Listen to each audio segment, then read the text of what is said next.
मूंगफली दी खुशबू ते गुड़ दी मिठास, मक्की दी रोटी ते सरसों ਦਾ ਸਾਗ, ਦਿਲ ਦੀ ਖੁਸ਼ੀ ਤੇ ਆਪਣਾ ਦਾ ਪਿਆਰ। ਮੁਬਾਰਕ ਹੋਵੇ ਤੁਹਾਨੂੰ ਸਾਰਿਆਂ ਨੂੰ ਲੋਹੜੀ ਦਾ ਤਿਉਹਾਰ। नमस्कार, मैं पूजा महाजन आप सबका अपने मल्टी चैनल में एक बार फिर से स्वागत करती हूँ। सबसे पहले आप लोग मेरी वीडियो को देखने से पहले आप लोग मेरे चैनल को सब्सक्राइब कर लीजिए ताकि मेरी आने वाली वीडियो के बारे में आप सबको जानकारी मिलती रहे। आज मैं आपके सामने जिस त्योहार को लेकर आपके सामने प्रस्तुत हुई हूँ वह है लोहड़ी।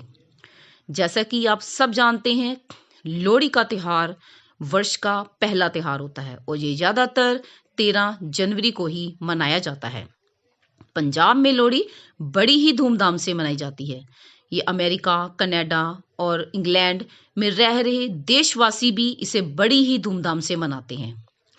लोहड़ी के त्योहार में पूरे मोहल्ले के लोग इकट्ठे होकर उपले और लकड़ियों को इकट्ठा करके उनका ढेर बना लेते हैं और रात को सभी मिलकर उसमें आग जलाते हैं और लोहड़ी माता की पूजा करते हैं। वे आग में तिल, मूंगफली, रेवड़ी, गच्चक आदि सब चीज़ों की आहुति देते हैं और लोहड़ी के गीत गाए जाते हैं। फिर वो आग के चारों तरफ घूम घूम कर भांगड़ा करते हैं। लोहड़ी की आग को बड़ा ही शुभ माना जाता है। परिवार में जिस लड़के की शादी हुई हो या फिर किसी के घर में नया बच्चा हुआ हो, उसकी भी पहली लोहड़ी बड़ी ही शुभ मानी जाती है।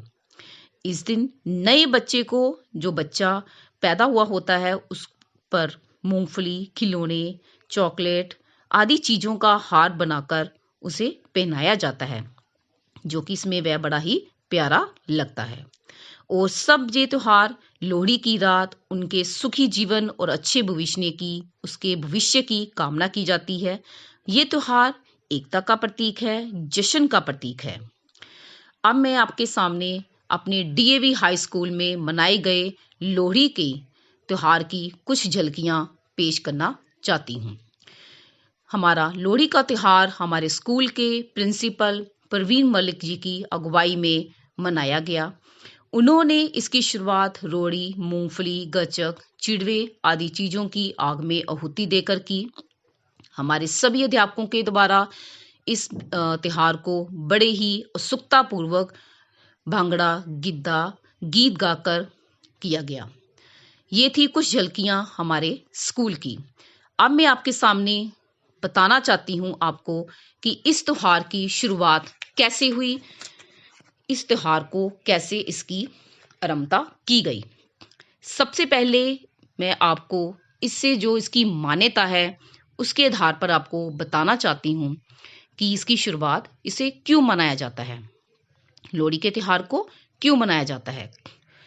लोहड़ी की आग दक्ष प्रजापति की पुत्री माता सती की याद में जलाई जाती है। माता सती भगवान शिव शंकर की अर्धांगिनी थी। एक बार दक्ष प्रजापति ने अपने यहाँ पर बहुत बड़ा यज्ञ किया हुआ था, लेकिन उन्होंने शिव शंकर को उस यज्ञ में नहीं बुलाया क्योंकि दक्ष प्रजापति शिव शंकर जी से अप्रसन्न थे। माता सती इस अपमान को सह नहीं पाई और वो यज्ञ के हवन में ही उन्होंने अपनी आहुति दे दी। तब से ही माता सती की याद में हर साल लोहड़ी जलाई जाती है। एक अगली मान्यता के अनुसार द्वापर युग में कंस ने श्री कृष्ण जी भगवान को मारने के लिए रोहिता नाम की राक्षसी को गोकुल में भेजा था, जिसे श्री कृष्ण भगवान जी ने खेल खेल में ही मार दिया था। तब से भी ये लोहड़ी का पर्व मनाया जाता है। अब हमारा एक और इसके संबंधित मान्यता है। लोहड़ी की एक प्रसिद्ध कथा है जिसे आप लोग दुल्ला भट्टी के नाम से भी जानते हैं। मैं उसके बारे में आपसे बात करने जा रही हूँ। दुल्ला भट्टी एक ब्राह्मण की सुंदरी नाम की एक पुत्री थी, जो कि अपने नाम की भांति ही बड़ी ही सुंदर थी। वह इतनी सुंदर थी कि उसकी चर्चा गली गली में होने लगी थी। उसकी सुंदरता के चर्चे जब वहां के राजा तक पहुंच गए, राजा भी इसकी सुंदरता का बखान सुनकर उस पर मोहित हो गया। और उसने उस सुंदरी को अपने महल की शोभा बनाने का निश्चय कर लिया। राजा ने ब्राह्मण को संदेश भेजा कि वह अपनी बेटी को राजमहल में भेज दे और इसके बदले में उसे बहुत सारा धन दिया जाएगा। ऐसा संदेश पाकर ब्राह्मण घबरा गया और वह अपनी लाडली बेटी को महल में लेकिन भेजना नहीं चाहता था। अब उसने ये सुन रखा था कि उस जंगल में एक राजपूत दुल्ला भट्टी नाम का व्यक्ति रहता था, जो कि है तो एक डाकू था, लेकिन वह गरीबों और शोषितों की मदद करता था, जिस कारण लोगों के दिलों में उसके प्रति बड़ी ही अपार श्रद्धा थी। ब्राह्मण उसी रात दुल्ला भट्टी के पास गया। उसे जाकर उसने अपनी सारी की सारी बात बताई। ब्राह्मण की सारी बातें सुनकर दुल्ला भट्टी ने उसे सांत्वना दी और रात को ही वो एक स्वयं ही जाकर सुयोग्य ब्राह्मण लड़के की खोज में निकल पड़ा।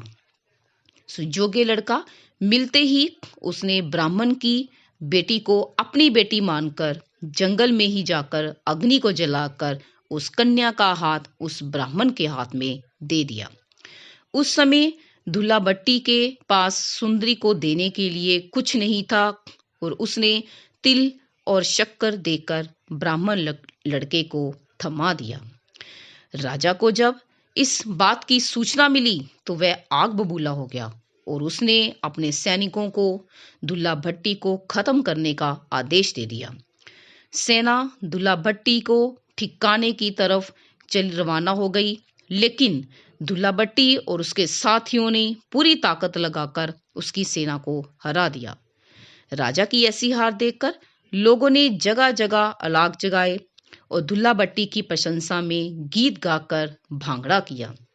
तभी से लोरी के गीतों में सुंदरी और दुल्ला भट्टी को विशेष तौर से याद किया जाता है।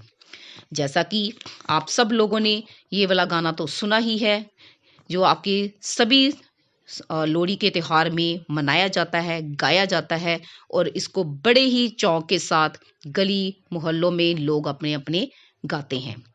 सुंदर मुंदरिए तेरा कौन बिचारा, दुल्ला पट्टी वाला दुल्ले दी धी व्याई, सेर शक्कर पाई कुड़ी दा लाल पताका, कुड़ी दा सालू पाटा, सालू कौन समेटे मांगे चूरी कट्टी, जमींदारा लुटी जमींदारा सुदाए, गिन गिन पोले लाए, एक पोला गट गया जमींदार वोटी लेके नस गया, एक पोला होर आया जमींदार वोटी लेके दौड़ आया, सिपाही फेर के गया जिन्नू मारी हट, बावे से बावे चट।